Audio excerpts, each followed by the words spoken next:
Hi, this is Hanna Podbielski, and this is my second video for my number 5 lab. And this video is post-stretching. So this is after I did the soleus stretching matrix. And we're going to take the same measurements that we did in the pre-stretch video from the starting and ending phases. And we're going to compare them side by side to see the differences and to explain why those differences occurred. So just as before, we're going to be at the starting phase in the first measurements. And for this, we are looking at the right lateral side. So I'll put that down here. And we're going to be in the starting phase of the video. So that's my second video. And I'm going to lean forward a little bit, just so I'm in my starting position. And this will be my starting position since it's the top of my squat, and I am in minimal flexion of all my joints. So if we're looking at my right ankle at the moment, we're going to take the same measurements. We're going to use the same landmarks.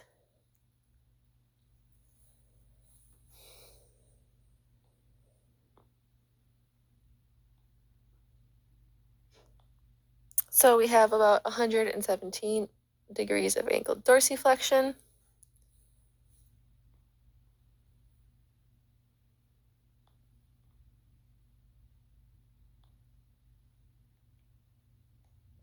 We have about 170 degrees of knee flexion.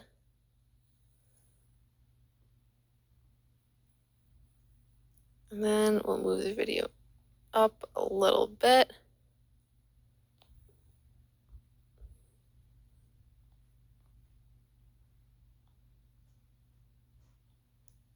And there's about 170 degrees of hip flexion in the starting phase on my right side.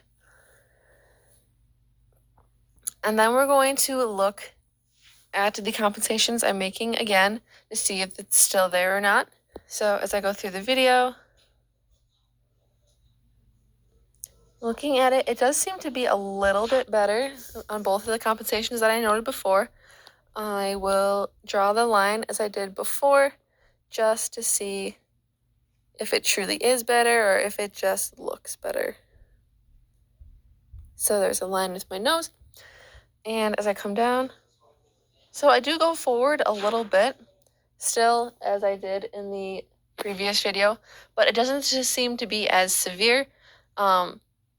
Maybe a reason for this could be that my arm is fairly close to the glass right here. And maybe that's stopping me more from going forward because I don't want to hit it.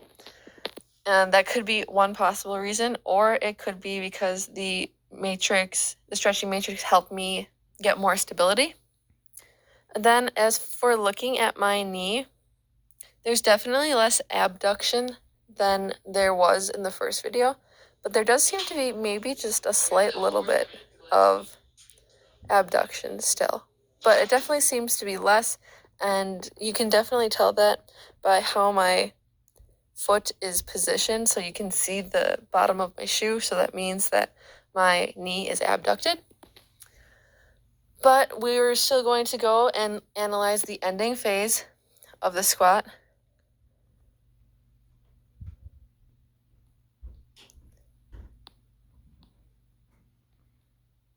So I can't really see the markers there, so let's try to find a different bottom.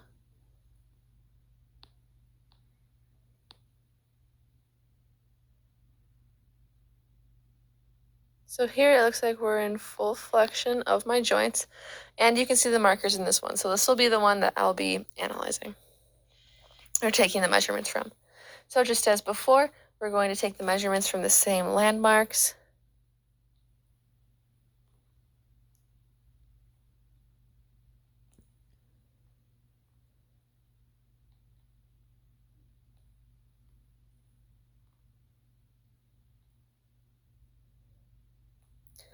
Okay, and then we have about 95 degrees of ankle dorsiflexion.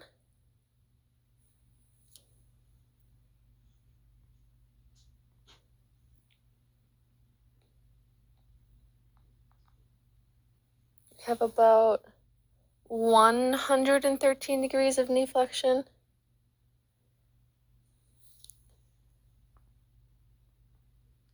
And then looking at hip flexion,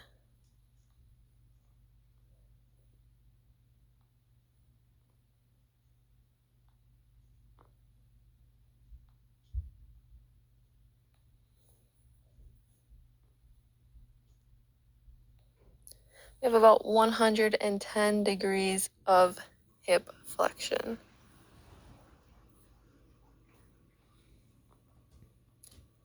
And now since we have those measurements, we are going to flip to the other side.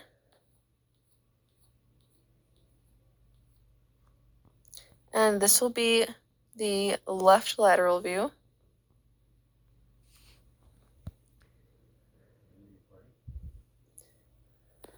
And again, we're going to look at this from the starting phase first on my left side. So that's going to be with minimal flexion in the 3 joints that I'm looking at.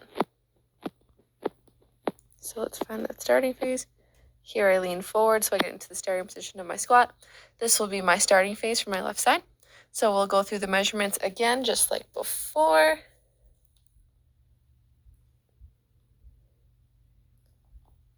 So this is about 115 degrees of ankle dorsiflexion.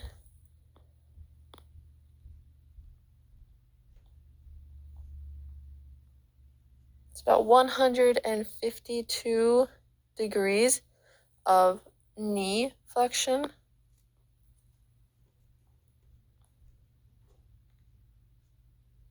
And this is about 148 degrees of hip flexion. So it's just as I did before, we're going to look at some compensations that I have in my squat as I go down. So I do seem to be leaning forward again as I'm doing my squat. So we'll put that line in front of my nose again just to kind of illustrate this. So I should be able to slide up and down straight on that line without going forward. It's actually not too bad. It definitely improved the compensation on my left side because I am not leaning forward as much. So it could be that the stretching complex that I did improved my stability so that I was able to not go forward as much. And it improved my balance in that way. My knee still seems to be abducted though. As you can see, the bottom of my shoe again. If it was completely straight, you would just see the side of my shoe. So if we watch it as I go down, it does seem to be abducting still, which is another compensation that hasn't been addressed by the stretching complex. So now we'll go to the ending phase, which is full flexion in all of my joints, which would be about here. So we'll take the measurements.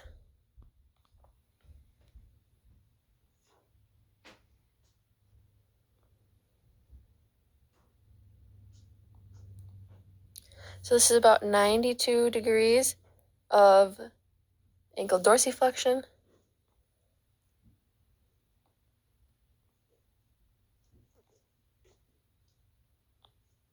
This is about 93 degrees of knee flexion.